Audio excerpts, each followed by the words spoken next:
Hey, what's up everyone? I'm back at it again, but this time we're going to talk about the new Viper Commando Warbond. I'm going to show you a good comparison between the bugs and the automatons. I'll also show you whether or not you can melee with the knife. So there's a lot that we will be going over. If you enjoyed the video at any point, consider giving it a like by simply tapping the thumbs up button below the video. Alrighty, ever since the Viper Commando Warbond came out, a lot of us have been wondering, can you melee with the throw-a knife? Unfortunately, the answer is no, you cannot. But that does not mean the weapon itself is terrible. I actually thought at first it was because the way I was using it, but as soon as I figured out how to properly use it, it's amazing. Now, I did find it strange because for whatever reason, the stats for the throw-a knife is not available. Like, there's no stats there for you to see. Not too sure if that was intended or if it's a simple bug. We'll find out, I'm sure, but yeah, it seems like a bug to me. But to be fair, at the same time, maybe it's not, but I would have loved to know what the damage is when I'm throwing this. Sure, there's no capacity or recoil or fire rate, but they of course could have added some sort of damage stat. Now, the throw knife against bugs is not too bad, but it's especially great when you use it against robots. So in one of these clips you will see that I've taken out a Scout Strider quite easily. It's amazing for those specifically, in my opinion. You guys might feel different, but in this clip you might see that it's quite effective. It's also not too bad against Devastators, and on top of this you're able to carry 8 throwing knives, which is awesome. To be completely fair, I thought at first we were going to only be able to carry 4, similar to the grenades, but this is not the case. This weapon right here is a pass in my book, and I think they did an excellent job with this one. Even though some of you might have been skeptical about it, it's actually a legit throwing knife that is way cool. And hopefully we see some really unique items like this in the future. Also, if you're wondering, does it matter if you hold the knife all the way back and then throw it? To my experience, I don't think it does affect it quite a lot or give it any additional boost and damage. Again, I could be wrong, but I don't think so. Continuing on, we're going to check out the primary, which is going to be the new assault rifle, and that's going to be the AR-23A Liberator carbine. The description for this weapon states, a compact version of the Liberator designed for increased viability in close quarters, has increased fire rate at the cost of higher spread. And the spread is still amazing. Cannot say that it's terrible at all, because I actually loved this weapon way more than the previous Warbonds, at least those primaries. You know, some of you might disagree on that, but that's my opinion. Now, the developers did a great job this time around with the Warbond, especially this new assault rifle. It does a great job in taking out several different bugs. Now, sure, maybe you'll struggle against those smaller shielded ones, and especially the Chargers, right? Because they've got so many shields on them, essentially. But yeah, overall, great gun. Also, to give you guys a side note on this, when you use the weapon itself to melee enemies and you're using one of the newest armors, which does increase your melee damage, it does a great job in that area as well, because you can use this weapon to take out those smaller bugs as well as the medium-sized ones. And I will try to throw in a clip at some point in here just to give a better example. If I forget to, forgive me for that, but I will try to do it somewhere in between the clips. And as for automatons, it's not bad either. I had a great time taking out Devastators, even the smaller enemies, and if you can aim correctly, you can even take out the Scout Striders as well. The weapon itself is great against bots and bugs, which is just great. And previously you didn't see this with some of the other weapons in the previous Warbond. With this one, it works well with both. So whether you're going against bots or bugs, you're going to find yourself in a pleasant situation if you are using this weapon. And last but not least, we have the shotgun, which is going to be the secondary, and that's the SG-22 Bushwhacker. This one, some of you have called it the Mozambique, which I guess it essentially could be called that.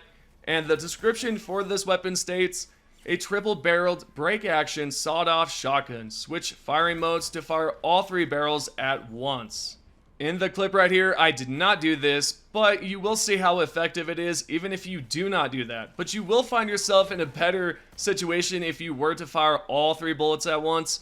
Again, I just didn't do it. The Bushwhacker is not too bad against bugs, but I think you will find yourself in some sort of trouble with the automatons, and I will get into that a little bit later. But as for bugs, it's actually incredible.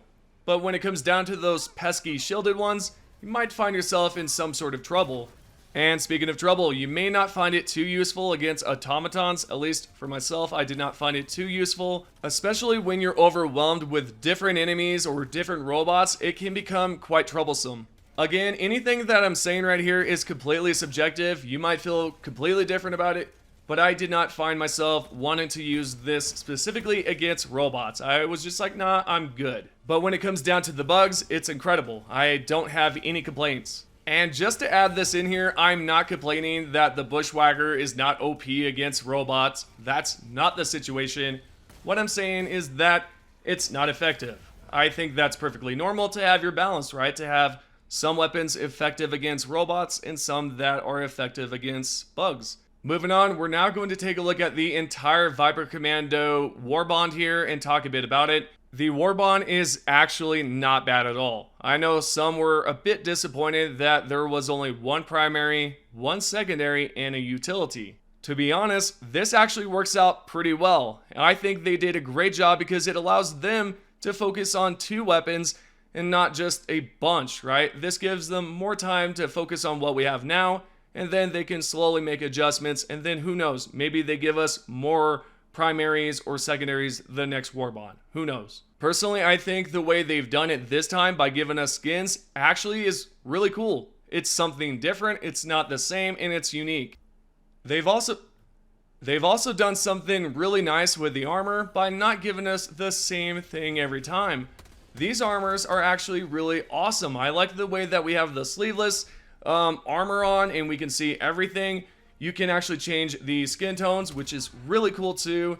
So they've done a lot of improvements overall. And I don't think this Warbond is bad at all. I think it's incredible. I may be using that word a little bit too much, but I truly think so. My biggest issue with the previous Warbonds was the armors looked a bit too basic or repetitive, right? There was maybe about 2 to 3 skins that were completely just skin swaps or color swaps, so there really wasn't a big difference. And on top of that, the armor passives were just the same situation too. We've already seen it. So when I saw that they had introduced a brand new passive, I was excited. It was something that I was like, thank goodness, they finally brought something that is not the same flavor. That word specifically, flavor, right? You gotta have something that mixes it up and it's just something different, not the same thing. And overall, kudos to the developers, the CEO, Pilstead, everyone at Arrowhead. They did a great job, but you guys cannot be doing what you guys do to your pizza. Or pizzas. And if you do not know, just Google Swedish pizza. They do some crazy stuff by throwing kiwis and bananas and all sorts of weird things that you would not imagine being on a pizza, but they've done it. Besides that, again, kudos to Arrowhead. They listened to us. They gave us a Warbond that is well worth purchasing, at least in my opinion. So with that being said, is this worth picking up? Yes, absolutely. Pick it up right now if you do have the credits or if you need to farm for it, whichever one it is, but definitely do so. Pick it up as soon as possible because the weapons are so well worth using. If you guys have any questions, comments, or anything like that, comment down below. In the next video, I will be going over the top 3 comments, but in this video, I'm not going to because we have a lot to go over. So thank you guys so much for supporting the channel, and I'll see you guys in the next video.